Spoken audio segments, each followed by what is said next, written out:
আমরা ফ্যাসিস্ট আওয়ামী লীগ সরকারকে আন্দোলনের মাধ্যমে সরিয়েছি, কিন্তু আমাদের কাছে আবার একটা সামনে এসে দাঁড়িয়েছে আরেকটি শক্তি, যে শক্তিটা একটা, আমি সবসময় বলি, ধর্মভিত্তিক একটা রাজনৈতিক দল, যারা বাংলাদেশের স্বাধীনতাতেই 1971 সালে বিশ্বাস করে নাই। এটা বাস্তবতা, এটি অস্বীকার করার কোনো উপায় নেই।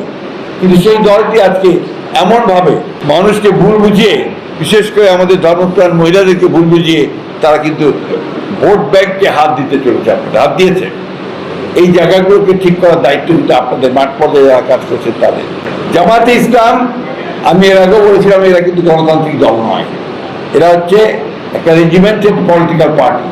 তাদের একটা নির্দিষ্ট গোল আছে, লক্ষ্য আছে, সেই গোলে তারা পৌঁছতে চায়। অর্থাৎ এখানে শরিয়া ভিত্তিক একটা ইসলামিক রাষ্ট্র তারা তৈরি করতে চায়, যেটা আমার এখানকার বাংলাদেশের মানুষের সঙ্গে যায় না।